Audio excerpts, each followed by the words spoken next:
Comprendre les réveils nocturnes. Avez-vous déjà compté combien de fois vous allez aux toilettes chaque nuit? Si vous êtes ici, vous savez probablement déjà que ce n'est pas normal. Et il existe une solution. Bienvenue sur notre chaîne. Si vous voulez retrouver des nuits de sommeil profond, restez avec nous. Et si vous aimez ce que vous entendez, n'oubliez pas de vous abonner. Imaginez Marie, 68 ans. Chaque nuit, comme une horloge, elle se réveille 2, 3 fois. Elle marche à moitié endormie vers la salle de bain, allume la lumière qui éblouit ses yeux et retourne au lit, frustrée. Son petit-fils Xavier lui a demandé « Mamie, pourquoi es-tu toujours fatiguée ?» Cette question l'a poussée à agir. Ami, se réveiller une fois par nuit est normal, mais quand cela se répète, le corps nous alerte. Quelque chose ne va pas. Ce n'est ni une question d'âge, ni une punition.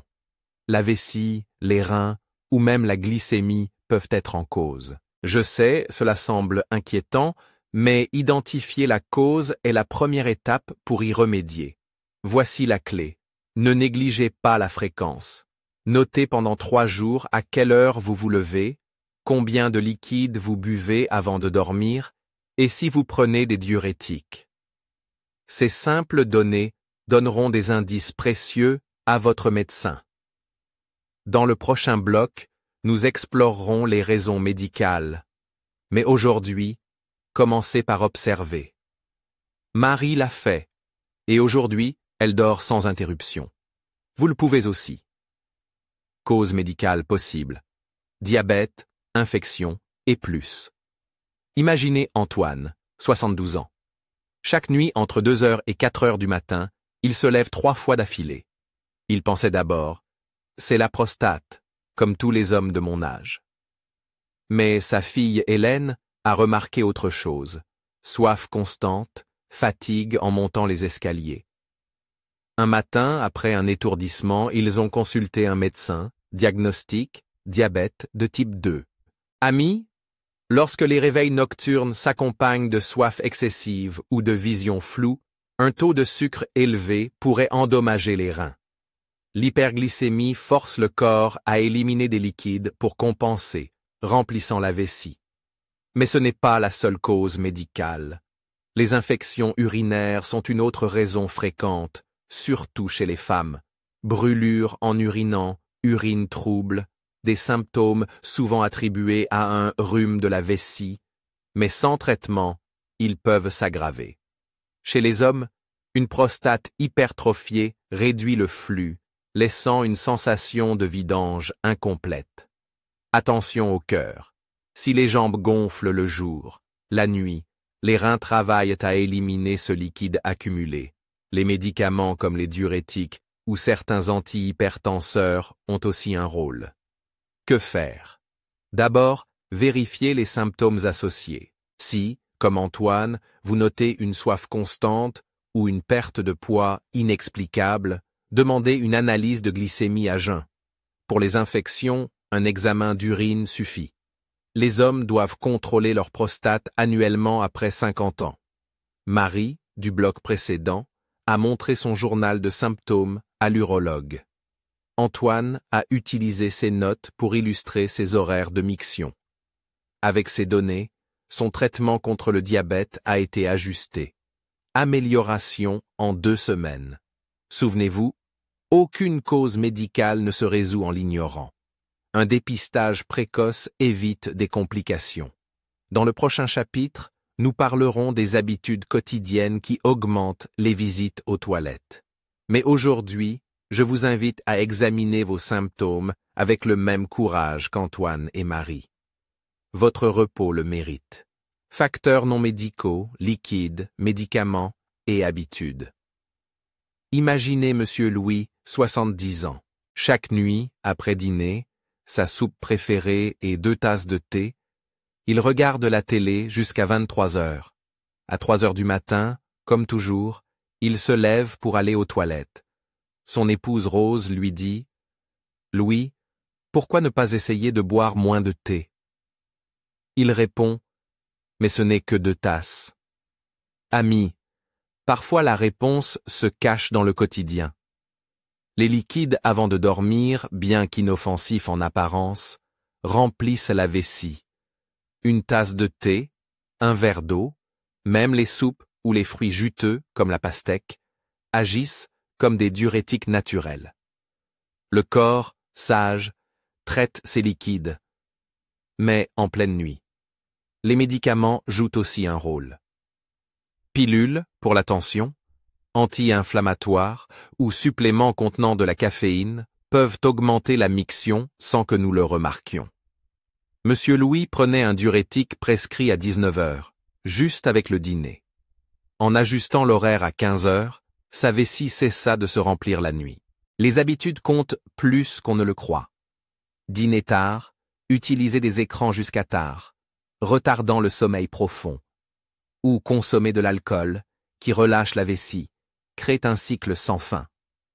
Rose remarqua qu'en dînant 2 heures plus tôt, et en remplaçant le thé par de la camomille sans caféine, Louis réduisit ses visites aux toilettes à 1 par nuit. Que faire? D'abord, revoyez la consommation de liquide 3-4 heures avant de dormir. Si vous prenez des médicaments, demandez à votre médecin s'ils peuvent être pris plus tôt. Évitez les boissons caféinées ou alcoolisées après 18 heures. Essayez de surélever les jambes 15 minutes au crépuscule en cas de gonflement. Ainsi les reins élimineront les liquides avant le coucher. Monsieur Louis et Rose tinrent un registre simple. Ils notèrent ce qu'ils buvaient, quand, et l'impact sur leur sommeil. En 1 semaine, des schémas émergèrent. Aujourd'hui, ils dorment sans interruption et ont même repris l'habitude de discuter sur la terrasse après le dîner. Santé, mais avec la sérénité de savoir que de petits changements font de grandes différences. Dans le prochain chapitre, je vous donnerai des stratégies concrètes pour dormir toute la nuit. Pour l'instant, observez vos routines comme ce couple. Parfois, la solution réside dans un simple ajustement d'horaire et à écouter ceux qui nous aiment, comme Rose. Comment améliorer le repos? Conseil pratique. Imaginez Carmen, 65 ans. Chaque nuit, après sa 3e visite aux toilettes, elle regarde l'heure avec angoisse, 4h15. Son mari José lui murmure « Chérie, pourquoi ne pas essayer ce que le médecin a suggéré ?» Le lendemain, Carmen décida d'agir. Amis, améliorer le repos nocturne exige 2 choses, ajuster ses habitudes et écouter son corps. Ce n'est pas magique, mais avec patience, ça fonctionne. Commençons par les bases. Premier, contrôler les liquides après 18 heures. Une tasse d'infusion sans caféine est acceptable, mais évitez soupe, fruits gorgés d'eau ou plus de 200 ml d'eau. Carmen remplaça son thé du soir par une gorgée tiède de camomille dans une petite tasse.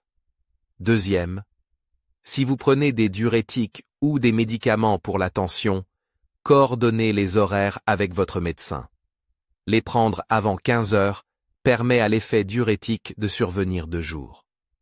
Troisième, surélever les jambes 15-20 minutes avant de dormir.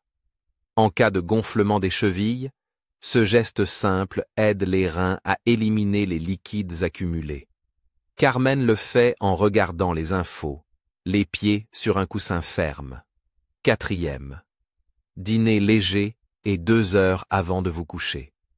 Digérer un repas lourd la nuit active le métabolisme, perturbant le sommeil profond. Cinquième, essayez des exercices du plancher pelvien.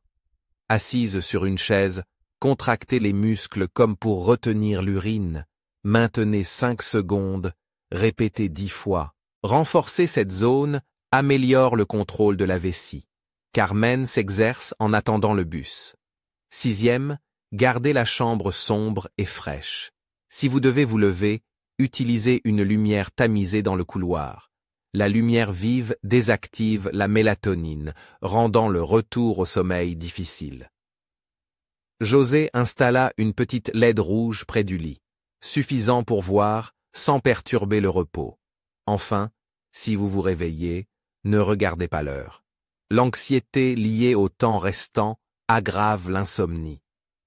Carmen tourna son réveil vers le mur. Maintenant, si elle ouvre les yeux, elle respire profondément 3 fois et se rappelle « Je suis en sécurité, mon corps peut se reposer ». Carmen et José mirent 3 semaines à voir des changements. Aujourd'hui, elle ne se lève qu'une fois, et parfois, jamais. Bien sûr, si les symptômes persistent, consultez un médecin comme Antoine et Marie. Dans le prochain chapitre, nous aborderons quand demander une aide professionnelle. Mais aujourd'hui, je vous invite à essayer ces étapes. Comme Carmen dit, les petits changements sont des graines de nuit paisibles. Vous méritez de les cultiver. Quand consulter un professionnel. Imaginez Monsieur Raoul, 75 ans. Pendant des mois, ses visites nocturnes aux toilettes passèrent de 2 à 5 fois. C'est l'âge, pensait-il, jusqu'à cette nuit où, étourdi en se levant, il tomba. Sa voisine l'emmena aux urgences. Diagnostic: hypertension artérielle aggravée par le manque de sommeil. Amis, certains signes ne peuvent attendre. Douleur en urinant, sang dans les urines, gonflement des jambes ou fièvre avec frisson exigent une attention immédiate. Chez les hommes, difficulté à initier la miction. Chez les femmes, douleur pelvienne. Si après avoir ajusté vos habitudes, comme l'ont fait Carmen et Louis, les symptômes persistent plus de 2 semaines, consultez. Tenez un registre simple. Notez les heures exactes des mictions, les liquides consommés après 18 heures et les noms de vos médicaments. Ces données aident le médecin à distinguer causes bénignes et problèmes graves. Raoul, après sa frayeur, consulta un cardiologue et un urologue. On découvrit que son hypertension endommageait les reins, augmentant la production d'urine. Sous traitement, en 1 mois, il réduisit ses levées nocturnes à 2. Et surtout, évita un infarctus. Chers amis, votre santé nocturne est un thermomètre de votre bien-être général. Ne normalisez pas ce qui a une solution. Comme le dit le docteur Gomez, mon collègue, mieux vaut une consultation inutile qu'une nuit aux urgences. Vous méritez de vous reposer et de vivre serein. La prochaine fois que votre corps vous parle dans l'obscurité, écoutez-le. Aujourd'hui pourrait être le jour de changer votre histoire, comme pour Raoul, Marie et Antoine. L'aide est à un appel de distance. Histoire réelle, expérience et victoire. Imaginez Madame Julia, 76 ans. Chaque nuit, son petit-fils Pablo l'entendait aller aux toilettes, trébuchant contre le canapé. Un jour, il lui dit « Mamie, je t'achèterai une lampe pour le couloir. » Elle sourit, mais au fond d'elle, elle savait qu'il fallait agir. Elle suivit le conseil du bloc 1, noter ses symptômes. 3 nuits d'affilée, elle urinait chaque heure, avec une sensation de brûlure. En examinant son journal, l'infirmière demanda « Prenez-vous du jus de canneberge pour prévenir les infections ?» Julia acquiesça. La surprise, ce jus acide irritait sa vessie déjà sensible. Comme Antoine avec le diabète et Louis avec le thé, Julia découvrit qu'une habitude saine était le problème. Son médecin expliqua « Chez les personnes ayant une vessie hyperactive, certains aliments aggravent les symptômes. » Elle remplaça le jus par de l'eau tiède avec un peu de citron, et suivant les conseils du bloc 4, ajusta ses horaires de liquide. En 2 semaines, ses levées nocturnes passèrent de 5 à 1. La leçon ici est double. Premièrement, ce qui aide certains peut nuire à d'autres. Deuxièmement, les solutions sont souvent simples quand on combine observation, comme Marie, et conseils professionnels, comme Raoul. Si vous, comme Julia, avez tenté des changements sans succès, revenez à l'étape 5. Consultez. Parfois, un ajustement minime, mais crucial, suffit. Aujourd'hui, Julia dort sans interruption. Pablo lui offrit la lampe, mais elle ne l'utilise plus. Son secret, Elle écouta son corps, utilisa nos outils et n'hésita pas à demander de l'aide. Vous aussi pouvez écrire votre histoire de victoire. La prochaine nuit, quand le silence invitera au repos, souvenez-vous. Chaque petit pas rapproche d'un sommeil réparateur. Dernière parole de soutien et d'espoir. Imaginez Monsieur Ernesto, 78 ans. Il y a un mois, après avoir suivi nos conseils, il décida d'essayer un changement. Il prit désormais son comprimé pour la tension à 14 heures et arrêta le café après le déjeuner. Hier soir, pour la première fois depuis des années, il dormit 6 heures d'affilée. À son réveil, son épouse lui dit « Tu as meilleure mine que lorsque nous étions jeunes. » Amis, chaque histoire que nous partageons, Marie, Antoine, Julia, démontre la même chose. Des nuits paisibles ne sont pas un rêve lointain. Oui, le corps change avec l'âge, mais cela ne signifie pas se résigner. La vessie fatiguée, la prostate hypertrophiée ou le diabète ont des solutions concrètes lorsqu'on agit à temps. Vous disposez déjà des outils. Vous savez comment noter vos symptômes, ajuster vos habitudes et quand demander de l'aide. Maintenant, l'étape la plus importante. Commencez. Dès aujourd'hui. Un simple journal de nuit, une consultation médicale en attente ou modifier l'heure de votre thé suffisent. De petites actions brisent le cycle de fatigue. Si une voix intérieure vous dit « Pourquoi faire ? À mon âge », souvenez-vous de Monsieur Ernesto. Il crut qu'il était trop tard, mais ses efforts lui valurent la paix de dormir sans interruption. Vous méritez cela et bien plus. Vous n'êtes pas seul. Votre médecin, votre famille, même nous ici, sommes là pour vous accompagner. La nuit ne doit pas être un combat, mais un repos mérité. Prenez une inspiration, choisissez un premier pas et commencez. Vos matins renouvelés vous remercieront. À bientôt, amis.